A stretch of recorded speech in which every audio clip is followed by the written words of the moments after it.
it's the Last Robo Kai here, and welcome to episode 3 of Let's Play Dawn of War Winter Assault's Order campaign. And we're basically speeding things up in this episode. Previous episodes have been fairly long slogs through things. This one, the game just starts leaning on you, and if you let it keep leaning on you, it's going to crush you into tiny pieces. And so it's going to be a race against time, and then an attempt to stave off a horrible, brutal crushing. And joining me on this high-stress event is Cool Guy, as always. What up? You're gonna be stressed. I'm going to be drinking a tasty beverage. Honestly, it's not that stressful either. I quite like this level. It's better than the Disorder version. Yeah, though they do share some traits. I've been practicing the Disorder version of this mission off camera about the time we sat down to record this mission, and it sucks. There's no two ways about it. It just sucks. Yeah, so let's get stuck straight in. Secrets participants. We know their secrets. Might as well spell it with an Seekrit.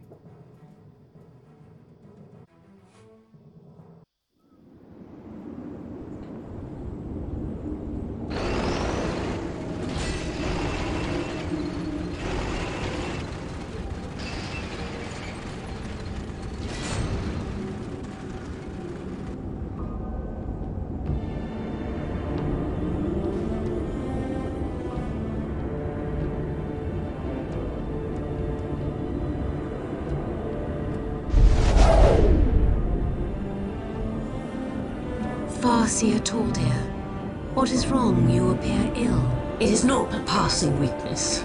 The immortal enemy draws near, and I'm afraid their presence taxes my strength. Then they will find us lying in wait, ready with their deaths. The webway assembly is safe, as is the stone itself. Good, for without the stone we cannot strike down what approaches. Still, there is work to be done. We cannot relocate again without attracting the attention of the area's orcs, however. Their leader possesses interesting technology. Deploy our rangers to eliminate this orc leader before they attack and destroy us all.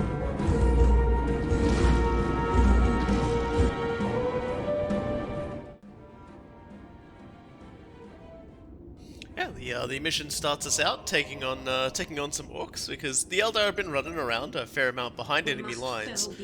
This entire planet is pretty much covered in orcs or Chaos Space Marines, so it's honestly been probably a bit of a scary scenario for them, particularly because they have to move around this incredibly large building that has the this particular MacGuffin they need to get the job done.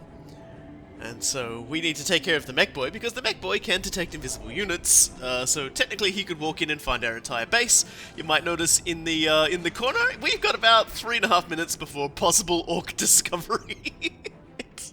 Like I said, this game leans on you and does not stop leaning on you, and I love it. Adding possible to that almost makes it worse, honestly. Yeah, the mech boy wanders around a fair bit on a patrol, and I believe that essentially he will just wander close enough and find you, and at that point that entire base will mobilize. So we might as well talk about big mechs and mech boys in this episode, by the way, because the Disorder campaign actually does not give me a whole lot of chance to use them. Yeah. We've talked about the mech boys in the Dawn of War 2 Let's Play, but in essence, the mech boy is the guy that builds stuff. Weapons, tanks, you name it. His entire purview is technology. And it's sort of a thing that the more larger and more successful an orc horde is, the more likely they are to develop mech boys to meet their needs, because that's a big thing about the orcs, is that they kind of grow from fungus spores, so a lot of the time individuals grow with exactly what they need to get done. They might have their own personality and behaviors and weirdness, but they all come basically with a vague blueprint in their mind that they think, sort of, that they always think about and try to work on and try to improve in their own ways. And the mech boy in-game is, essentially, I think he drops like a shield on new troops and things like that, and he can actually repair as well, I believe, which is He can. Yeah, which is like I think he's one of the only heroes that can do something like that. And now that we've killed the mech boy, we're going to be getting intermittently attacked. We need to get the we need to get the Bone Singer to safety to get our next base set up. Are you joking?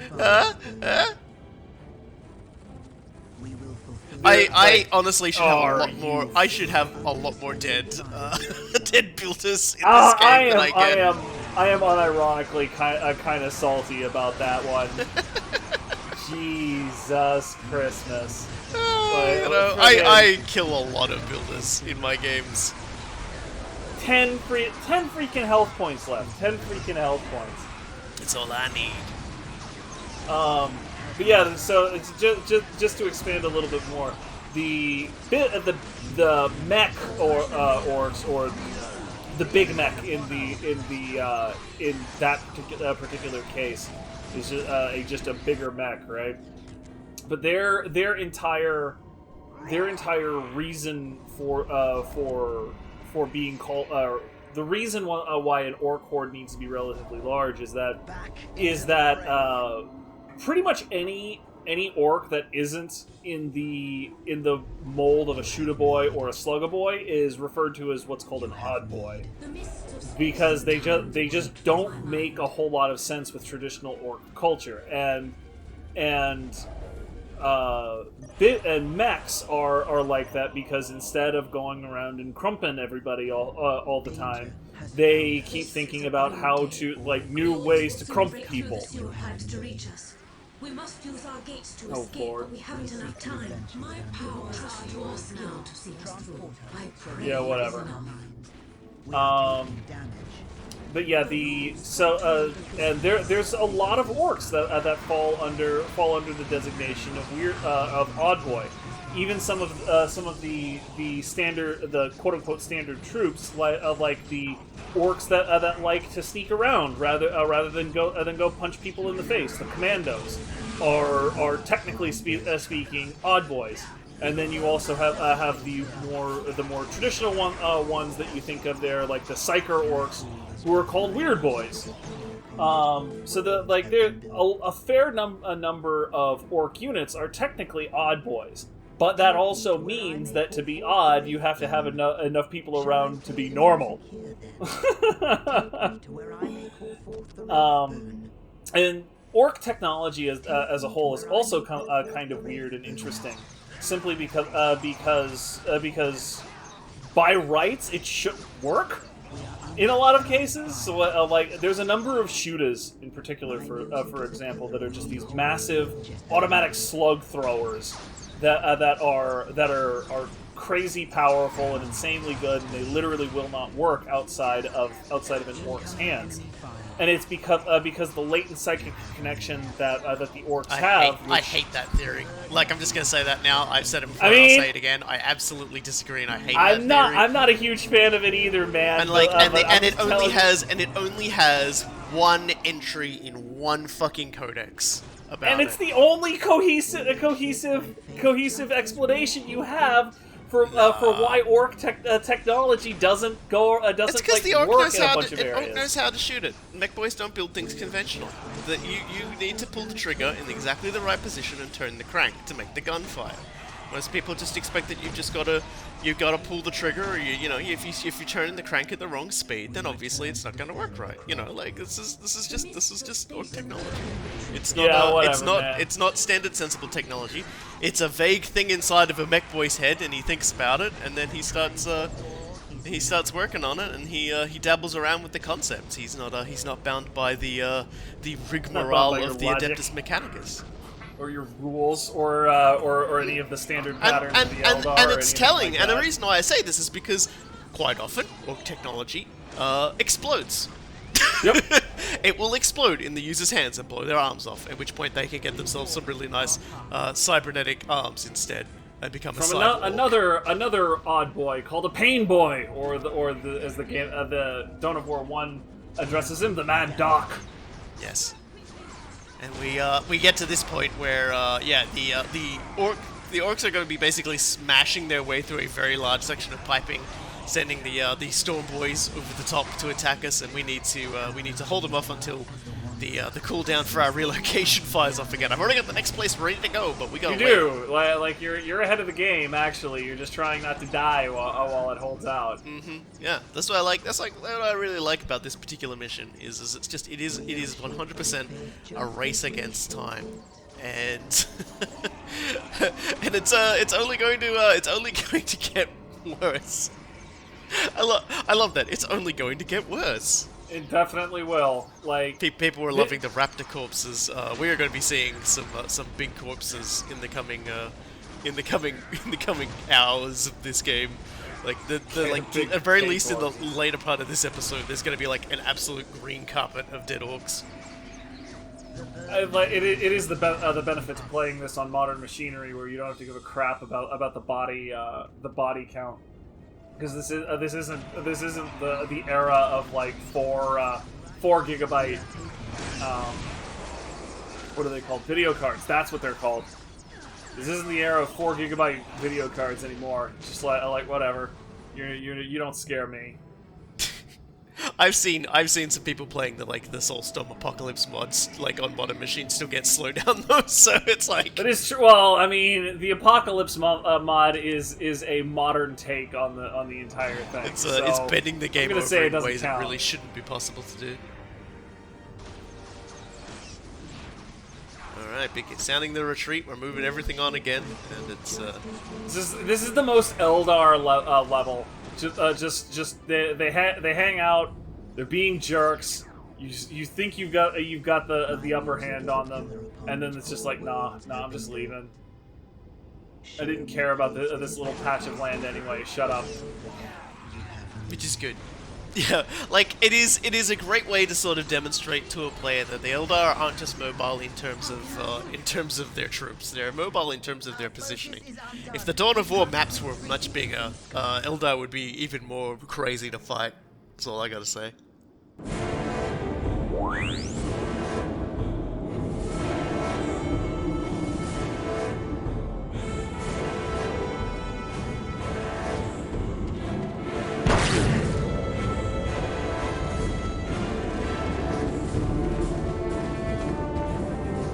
The skein of plots unravels.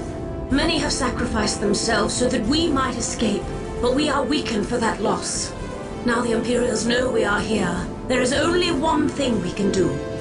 Greetings, General Stern. I am Farseer Taldeer. I require your assistance. Eldar? I knew there was more to this than the orcs and Chaos Space Marines. Well then, if you know me by name, then you know my question. Indeed. And why should you help us? Because in this matter we are not your enemy. It was we who saved you against the Demon Gate and the Orc Artillery. And if we perish, then you will never know the real threat facing all of you. The strange readings? Very well. We will meet in person. Meanwhile... I don't trust the Eldar either. But this way, we know where they are. Move our men into position around the Eldar and protect them until we can relocate them. And just like that, we switch over to the Imperial Guard, and this becomes a protecting defensive mission where we need to do a lot to start off with. This mission does not give you much time, much breathing room, and more importantly, it doesn't give you much in the way of resources. We're going to very quickly try to take as many of these points as we can very quickly. The rate at which we will gain resource points is going to be almost cripplingly slow. and as a result, like we just send our command squad and our basically our units that can't capture anything up first to sort of hold up so that the Eldar can relocate. And once they relocate, they'll be able to come back to our base, and then we do a more killing corridor type of defense mission. I hate everything about the way that Taldeer ends up introducing herself. So, just like, oh hey, yeah, I wanted to curry more favor and like triple bind the Imperials to me in the most dishonest way possible, and then but one of them just shot my worker, so big shrug, time to talk like a normal person. Yeah, she just didn't want to be noticed. The Imperial Guard didn't need to be watching their backs in this sort of a way. And like I've said, like we'll wait. It's still not the time to sort of put forward my argument as to why they couldn't just be open from the start. We'll get there because we still don't have the full details. But we'll get there. No, I know exactly what you're thinking about. I'm gonna hate it too. Yeah. So the unit we just saw taking out the Bone Singer is the Vindikar Assassin, and this is a topic I quite enjoy talking about. Oh, this is such a good one. Because as we've talked about in a lot of cases, the Imperium has a lot of different arms and wings and officers in its purview relating to how it keeps the Imperium held together. And there are a lot of cases where sending an army in to deal with particularly troublesome individuals or particularly troublesome planets just would not work. It would damage too much infrastructure. It would potentially send other planets into revolt. It may even galvanize the planet or entire systems to get into a fight with the Imperium. So what the Imperium does is it turns to its Officio Assassinorum. And the Officio Assassinorum is a very, very large school of killing folks. And there are a lot of different schools within that teach different ways of killing folks. There are 4 that also can function on the battlefield, but there are way more than just 4. And the Vindikar Assassin is the most, you might call, traditional of all of them. He's a sniper, straight up sniper. Gets into position, has a variety of different kinds of ammunitions that will allow them to punch through personal fields, tanks, basically to shoot somebody where they might think they're safe. And so they're the guy that might kill a war leader while they're on parade, or an orator sitting on his balcony talking down to his people, basically just popping some dude in the head on their own planet, even in the midst of a battle, to let everybody know the Emperor can still reach you here. And that's generally the message the assassinations are supposed to send, is you might think that you can sort of pull away, but you can't pull away. The Emperor's reach is infinite, and you cannot escape. And that's the Vindikar Assassin. That translates to you having an infiltration unit that has morale-sapping fire, and also has a very good character assassinating special shots that it can periodically fire. Mechanically, it's a really big deal for the Imperial Guard, because one of the things that they struggle with, particularly in the late game, is killing commanders. Commander units will 100% sway the battle one way or the other in this game. The command squad is great for how long it can stay in there, but it's not going to stand up very well to a fully upgraded war boss, or a fully upgraded force commander, or a fully upgraded chaos lord. It's just not. And so that's only one example. Like I said, there are 4. The other ones are the Calidus Assassin. The Calidus Assassin is interesting because they use polymorphine, I believe is what it's called. It's a drug that allows a person to morph themselves into pretty much any necessary human-like form, or perhaps even like non-human-like form that they need to.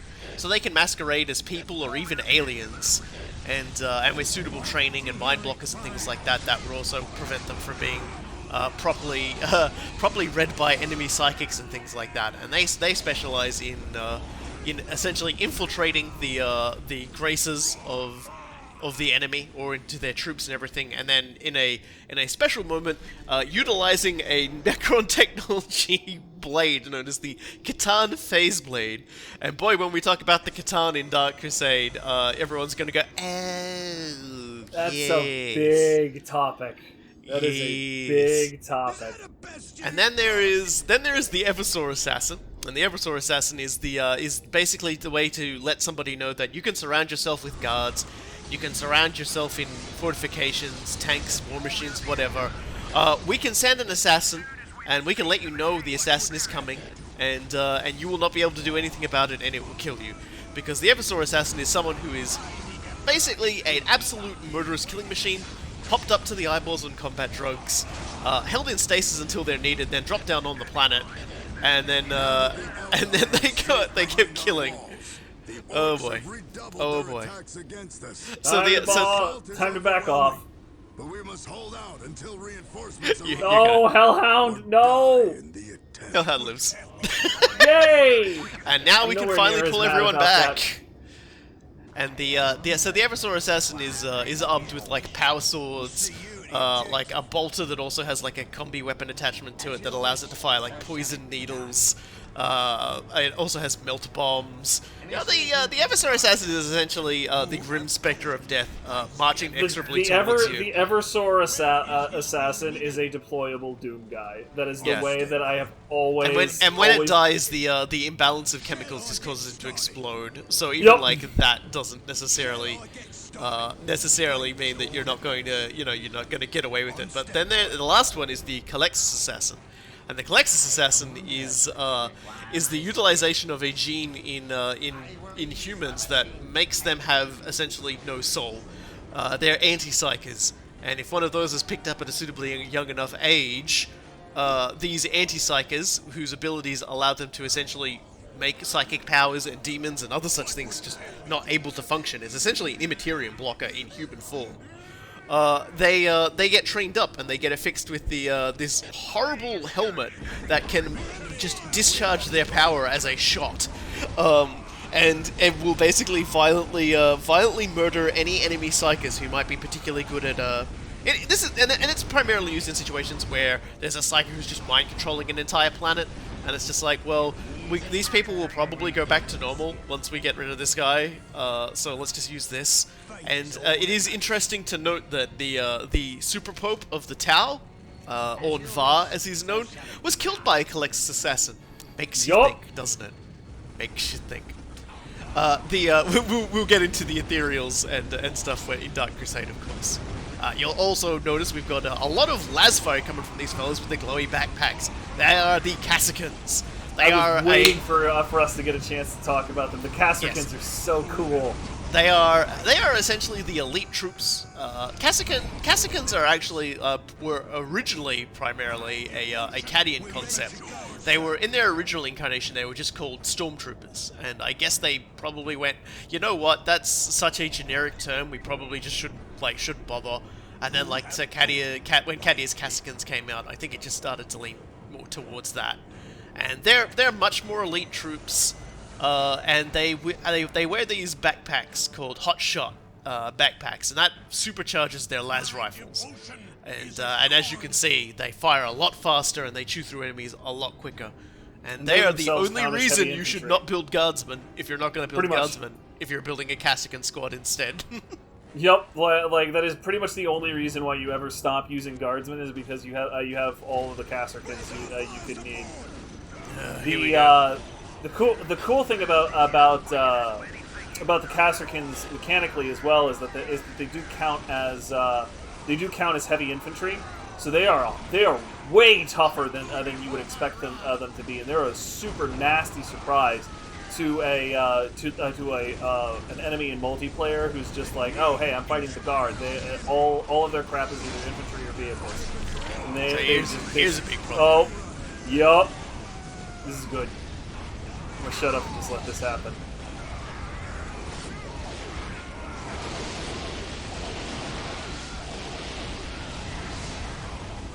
Game over, nerds! Heavy bombardment by orbiting Valkyries. Not orbiting, but flyby. We're going to be dealing Valkyries. with a lot of looted tanks coming down the pipe on us now as well. And yeah, that is a 100% a nasty surprise as well. The orcs storm boys will at least once jump over the wall and start giving you problems. We got a timer before our reinforcements arrive. We've also constructed the building for it. I think we're building now, or we're going to be building Ogryns. And so Ogrins are the other major heavy infantry that you can get in the Imperial Guard forces here. They are abhumans, humans whose genetic mutation has turned them into somewhat stranger entities. There are more than one kind of abhuman in the Imperium. There are cat girls. We'll just say that now. And there's also ones. Then there's like halflings known as ratlings who Yeah. are very good at like stealing food. They're the And then guys. Then there's dwarves that are called squats, but Games Workshop desperately wants us to forget that they exist. They wanted everyone to forget they existed, and then they were like, no, actually, squats still exist, but they're not. It's weird, but Yeah, like the real talk regarding squats slash dwarves is that you know. A couple of writers have come out and basically said we really like the squats in concept, but we can't figure out a really good place for them to exist in the world. They're always just a little bit awkward. yeah. And, If you want like a technological powerhouse, you've got the Adeptus Mechanicus. If you want artillery and good shooting, then you've got the Imperial Guard. If you want tough hardiness, you've already got the Space Marines. So it's just kind of like where are you gonna fit them in? Like, and also tough hardiness is a spot occupied by the Ogrins, who amusingly enough count as demons in the game, which is incredibly useful for them because very few things like do a bunch of damage against demon armor. So Ogrins are just absurdly durable, particularly for Imperial Guard standards. And like they have those big rifles that you see them lugging around. They generally don't care about them. They're gonna charge in. They're gonna beat you with it. yeah, and that's cool. And you can upgrade them with a bonehead. And a bonehead is an Ogryn who's actually had augmentation done on their brain to make them smart enough to lead Ogrins. Because the bulk also means they're not that clever. I was gonna try and see if I could do like a bombardment on it, but it's not gonna work too well. Yeah, that's. But now we've got the Ogrins. The Ogrins are gonna be like pretty pivotal in holding the line. Slugga Boys just stand precisely 0 chance against Ogrins. Ogrins are hardcore. Yeah, and even with their morale broken, they'll be able to hold the line a fair bit. The major problem we've got, of course, is the tank, and so the Ogrins can take care of that too. Because the minute it saw my Sentinels, it actually just blew them up. It aimed at them and blew them up. So my plan of them sort of... the correct thing to do. Objectively, the correct thing to do. Yeah, so my plan of having them sally out and cause trouble didn't work so well. I'm also giving a commissar to the Ogrins just so their morale is a bit better as well. There's a couple of lovely bits in various codices demonstrating the Ogrins, and they are usually depicted as having about a 6-year-old's intelligence. So like most of the Ogrins are talking to the commissars like the ones that like the one that you just attached to that squad. And the commissar just has to say the Emperor will really, really, really, really, really love you if you go punch the crap out of that door. And Yeah, okay, well, my favorite little story is there's a story about this one particular Ogryn. He's often included as a special character in various codices. He's just an amazing bodyguard. He's considered to be an amazing bodyguard. Like, he's just really, really good. The guy's covered in medals. And he's dumb as a rock, but he's faithful and loyal as anything. And one particular commissar and him had a very long time spent together. And there's like this little story where like the Chimera that the Chimera convoy they were in was under attack and the Chimeras were destroyed. And the commissar was wounded, and he goes to the guy, look, there's a med kit in the other Chimera, go get it. And all he hears outside is this unholy grinding sound because the Ogryn dragged the Chimera over. Because he wasn't specific in his explanation. He goes, okay, now get the medkit out of it. And like the Ogryn basically the internal monologue of the Ogryn is making sure he salutes the commissar enough times before he goes and does it. And like ducks out of like the wreckage of the Chimera he's dragged over to salute again. Like Ogrins are like, there's a very good reason why the normally very not happy about mutants Imperium is very happy to have Ogrins, and that's because, boy howdy, like they are good to have around. They are definitely good to have around, and bluntly, they also they also kind of exemplify the. No time at all to shred everything. Yeah, jeez. And here's the problem. One of the reasons why. Yeah, so I gotta hold out for another 35 seconds while this is happening. That's a lot going on. Like the two tanks were bad enough. The Squigoth is just screw off. I'm gonna click on the Squigoth at some point. You can see just how much motherfucking health this asshole has. So the Ogryn's broke. I think I pressed the button to execute and it didn't do it. Oh no, here we go. Yeah, I think. Yep, there we go. So I got the morale back. Oh no, it didn't actually help the morale. No, it didn't actually do it. Yeah, I might have bugged out. I'm not entirely sure. But anyway, I think what happened there was that the. That has broken the Orc initiative.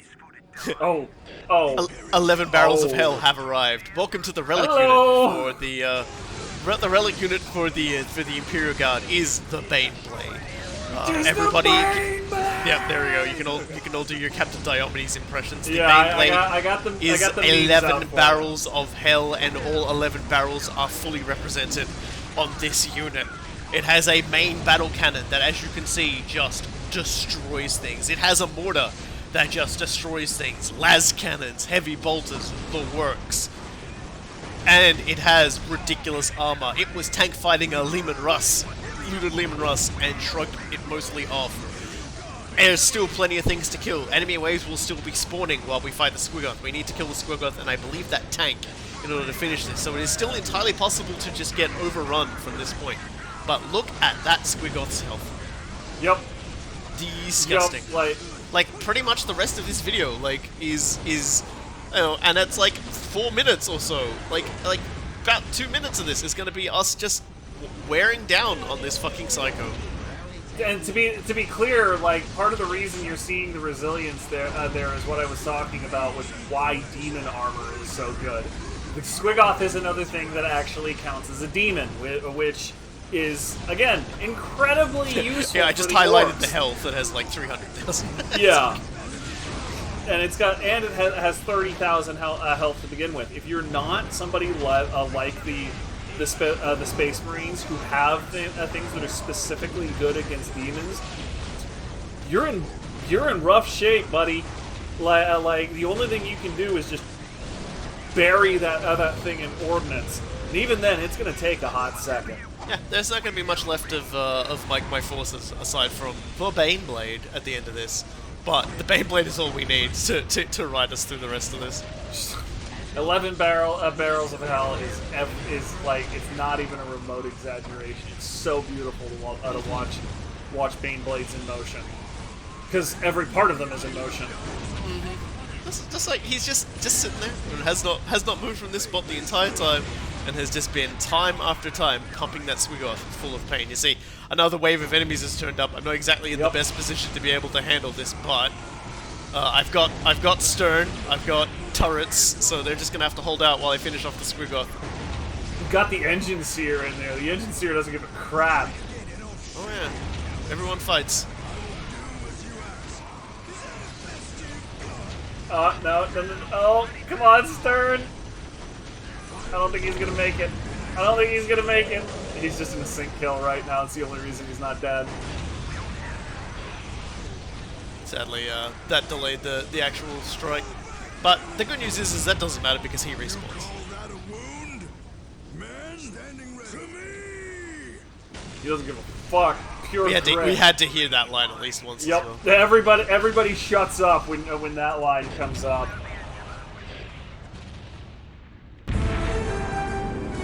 Thank you for your assistance. You Eldar are always trying to manipulate us into fighting your battles. Hecate 7, Tartarus, here! What is it this time? Very well. But remember that once I tell you the truth, I cannot untell it. I believe in the Emperor. His is the only truth. Anything you have to say falters in comparison to that. Very well.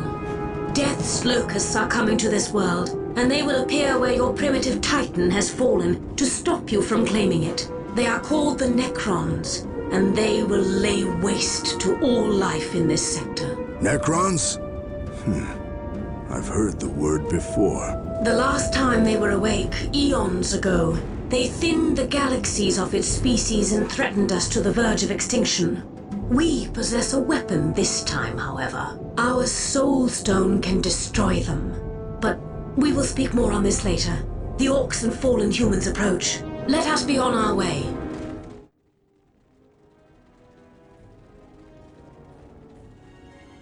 I just love that sea of dead orcs. I mean, that is one of the situations where the in-game cinematics really complement everything that's going on. Absolutely beautiful. Absolutely.